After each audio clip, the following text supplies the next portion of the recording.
सो आज का video topic है फ़ियर ऑफ फ्यूचर पार्टनर।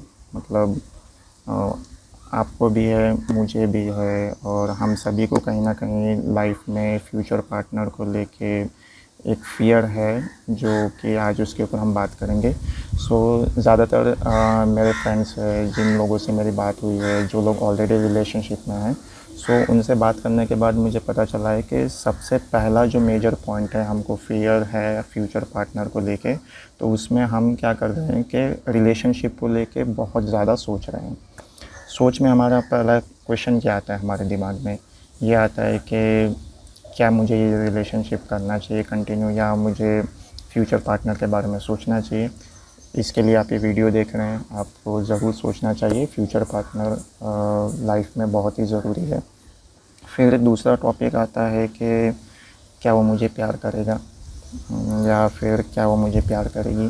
फिर आपका एक क्वेश्चन आता है जहाँ पे आप बोलते हैं कि अरे यार चलो ठीक है, प्यार तो हो गया, अब इसके बाद क्या। फिर आप और सोच में डूब जाते हैं, फिर सोचते हैं क्या मैं इस चीज़ के लिए रेडी हूँ। देखिए, आप लाइफ में किसी भी चीज़ के लिए रेडी नहीं होते हैं।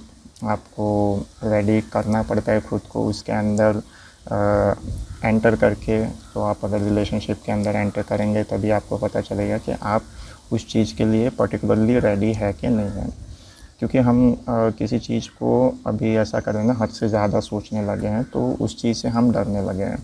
सो फर्स्ट चीज़ मैं यही रेकमेंड करूँगा कि आप उस चीज़ के बारे में जितना हो सके उतना कम सोचें, और उस रिलेशनशिप के अंदर पहले आप एंटर होके देखें कि एक्चुअली उस रिलेशनशिप की डिमांड क्या है। क्योंकि हर रिलेशनशिप अपने आप में एक इंडिविजुअल और यूनिक है, और उसका रिक्वायरमेंट भी अलग है। दूसरा पॉइंट जो मैंने नोटिस किया है काफ़ी लोगों से बात करने के बाद, उसमें मुझे पता चला है कि आप एक केजिंग सिचुएशन में, मतलब आप एक खुद के दिमाग में एक आपने एक पिंजरा बना के रखा है, आप उसके अंदर रहते हैं। अब आप क्या करते हैं कि जब भी आप किसी रिलेशनशिप के अंदर एंटर करते हैं, तो आप अपने पार्टनर से सवाल पूछने लगते हैं, और जब उनके जवाब आपको पता चलते हैं तो आप अपनी जो एक्सपेक्टेशन है वो उनसे शेयर नहीं कर रहे, ना ही आप अपने डिज़ायर शेयर कर रहे। आप उससे डर जा रहे हैं, और यार उसको तो ऐसी चीज़ पसंद है, उसको तो वैसा चीज़ पसंद है।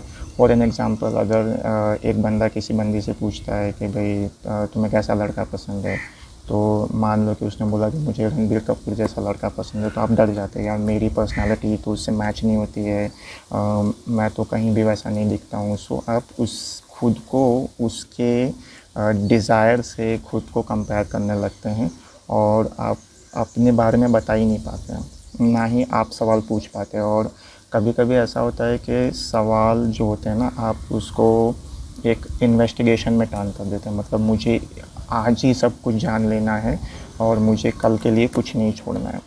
सो ये चीज़ मैं बोलूँगा कि आप पहले करना बंद कर दें, तो आप डेफ़िनेटली आपको फ़ियर कम होगा।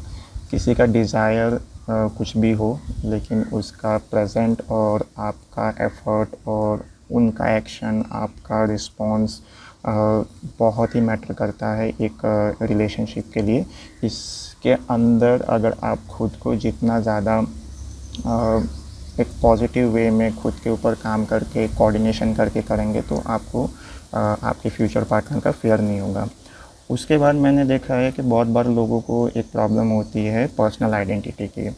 यार मैं तो खुद को बदल नहीं सकता, अगर किसी ने मुझे बदलने को बोला तो मैं नहीं बदलूँगा या नहीं बदलूँगी। देखो, आप पहली बात ये जान लो कि आपको कोई बदलना नहीं चाहता है, आपको कोई बदलना नहीं चाहता है, लेकिन आपको जानना चाहते हैं कि आप क्या सोचते हैं, आप फ्यूचर को लेके क्या जानते हैं, आपकी प्लानिंग क्या है। वो देखते हैं कि आपकी प्लानिंग में आपका पार्टनर फ़िट हो रहा है कि नहीं हो रहा है, या फिर अगर आपका पार्टनर कुछ प्लानिंग कर रहा है तो क्या आप उसमें फ़िट हो रहे हैं कि नहीं हो रहे हैं।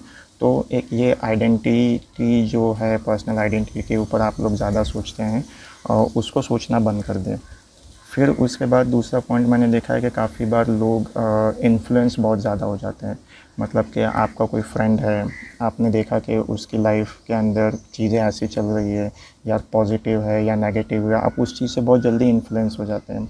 क्योंकि हमें जो बात पता है हमने उनसे सुनी है, लेकिन हम सिर्फ एक साइड की बात जानते हैं, दोनों तरफ की बातें नहीं जानते हैं। तो हम जितना हो सके उतना कोशिश करेंगे कि जो भी हो हम अपने लाइफ के अंदर किसी अदर रिलेशनशिप से इन्फ्लुएंस ना हो, हम अपने पर्सनल रिलेशनशिप पे फोकस करेंगे तो हमारे को हमारे लाइफ के अंदर जिस भी पार्टनर के साथ हम फ्यूचर प्लानिंग कर रहे हैं हमको फ्यूचर का फियर नहीं होगा। उसके बाद मैंने देखा है कि आप रिलेशनशिप के अंदर एंटर करते ही आप बहुत ही ज़्यादा रिज़ल्ट ओरिएंटेड हो जाते हैं। मतलब कि मुझे आज ही पता चल जाना चाहिए कि मेरा रिलेशनशिप कितना पोटेंशियल है, या फिर मुझे आज ही पता चल जाना चाहिए कि मेरा ये रिलेशनशिप आगे जाएगा कि नहीं जाएगा। आप चीज़ें ढूंढने लगते हैं, आप अलग अलग रेफरेंसेस रीड करने लगते हैं और आप ऐसी चीज़ें देखने लगते हैं कि कहीं से मुझे एक क्लू मिल जाए कि मेरा रिलेशनशिप कैसा चलेगा नहीं चलेगा। तो ये सारी चीज़ें अगर आप अपने लाइफ में करेंगे और आप हमेशा एक रिज़ल्ट ओरिएंटेड से अगर अपने रिलेशनशिप को कंटिन्यू करने की कोशिश करेंगे तो हो सकता है कि आप बहुत ज़्यादा फियर में आ जाए, क्योंकि कोई भी इंडिविजुअल है वो अपनी लाइफ के अंदर सिचुएशन के अकॉर्डिंग रिस्पॉन्ड करता है या रेसिप्रोकेट करता है। तो इंसान का जो सरकमटेंसेस है उस पे डिपेंड करता है, उसके पास्ट एक्सपीरियंस पे डिपेंड करता है, उसके प्रेजेंट पे डिपेंड करता है, या वो बंदा बहुत जल्दी इन्फ्लुएंस हो जाता है। तो उसको एक आप है जो आपका ही एफ़र्ट है जो लगा के आप उस चीज़ को नैरो डाउन करके आप एक ऐसी कंडीशन क्रिएट कर सकते हैं जहाँ पे आपका रिलेशनशिप हेल्दी रहे। सो ये सारे पॉइंट्स हैं जिसको आपको ध्यान में रखना है, और अगर आप इन चीज़ों को फॉलो करेंगे तो आपको कभी भी फ्यूचर में पार्टनर के रिलेटेड कोई भी फियर नहीं आएगा और आप अपने प्रेजेंट में भी फोकस कर पाएंगे। क्योंकि रिलेशनशिप के अंदर जब भी आप एंटर होते हैं तो अगर आप रिलेशनशिप के अंदर इनसिक्योरिटी या स्कैरसिटी देखते हैं तो आपके प्रेजेंट को भी इम्पेक्ट होता है। तो बेसिकली फ्यूचर का फियर के बिना प्रेजेंट में वर्क करें, एफ़र्ट करें, पार्टनरशिप है ये और इस पार्टनरशिप को उसी तरीके से कंटिन्यू करें।